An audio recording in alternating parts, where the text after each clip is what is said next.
Bismillahirrahmanirrahim. Assalamualaikum warahmatullahi wabarakatuh. Perkenalkan, nama saya Sajari, NIM 120810908. Prodi Agroteknologi, Fakultas Pertanian dan Peternakan, UIN Riau. Baiklah, di sini saya akan menjelaskan tentang media tanam dan lingkungan tumbuh eksplan dengan mata kuliah kultur jaringan.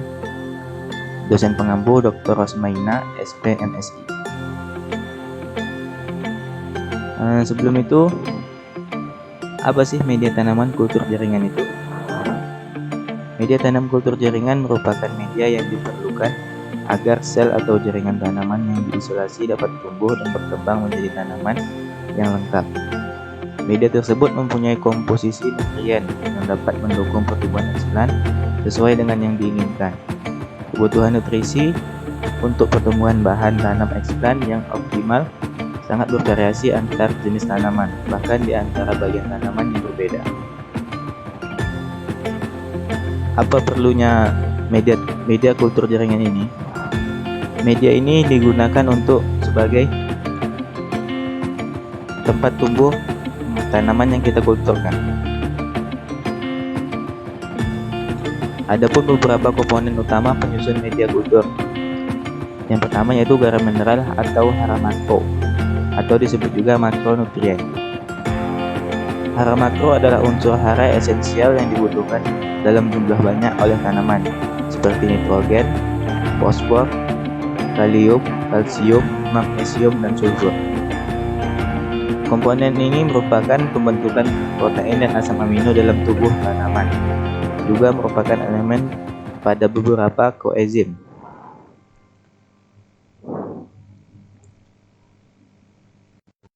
Unsur karbon yaitu glukosa 2-4% dan sukrosa yang terbaik. Ada vitamin, ada tiamin, piridoksin, AS nikotinat, dan myoinositol. Adapun zat pengatur tumbuh yaitu untuk menginduksi pembelahan sel, ada auksin, IAA, NAA, 2,4-D. Adapun sitokinin, kinetin, benziladenin, 6-benzilaminopurin atau disebut BAP. Pelengkap organik dapat juga merangsang laju pertumbuhan sel. Garam mineral, unsur hara makro dan mikro diberikan dalam bentuk garam anorganik pada media. Larutan garam makro konsentrasi rendah lebih baik daripada media dengan konsentrasi tinggi. Perbaikan pada penambahan garam mineral NO3 dan K menunjang pertumbuhan halus, pertumbuhan pucuk, dan embryogenesis pada banyak tanaman. Sumber karbon yaitu sukrosa dalam media dihidrolisa jadi monosakarida selama masa kultur. Dalam kultur galus dan pucuk 2-4% optimum, sedangkan kultur embrio dapat mencapai 12%. Selain sumber energi, gula berfungsi sebagai tekanan osmotik dalam media. Adapun vitamin yaitu tiamin yang paling sering dan penting digunakan, piridoksin atau B6, AS nikotinat untuk kultur akar. Baiklah, teman-teman dapat juga membaca seperti contoh-contoh yang ada di slide. Zat pengatur tumbuh, ada auksin, digunakan untuk merangsang pertumbuhan kalus. Level dalam eksplan tergantung dari bagian dan jenis tanaman.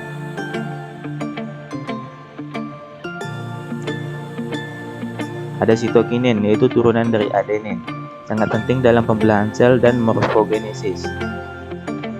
Ada giberelin juga, kadang membantu morfogenesis. Ini contohnya ada auksin, sitokinin, giberelin, absid asid, dan etilen. Adapun bahan pemadat media yang paling banyak digunakan adalah agar-agar yang mengandung Ca, Mg, K, dan Na.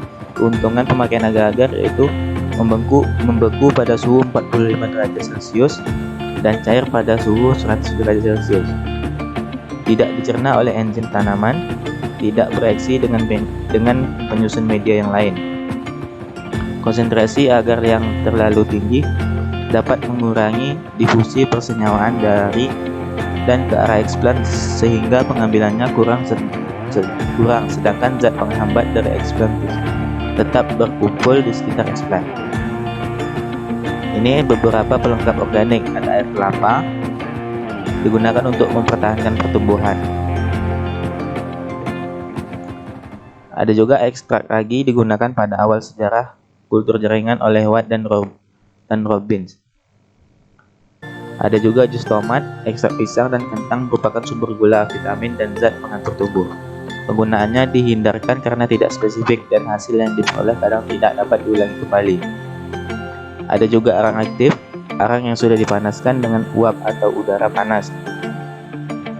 Dapat ditambahkan ke dalam media pada beberapa tahap perkembangan kultur.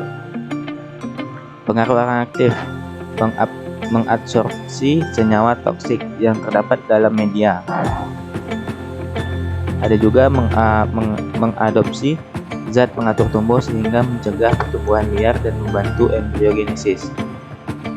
Yang ketiga, ada merangsang perakaran dengan mengurangi tingkat cahaya yang sampai ke bagian eksplan yang terdapat dalam media.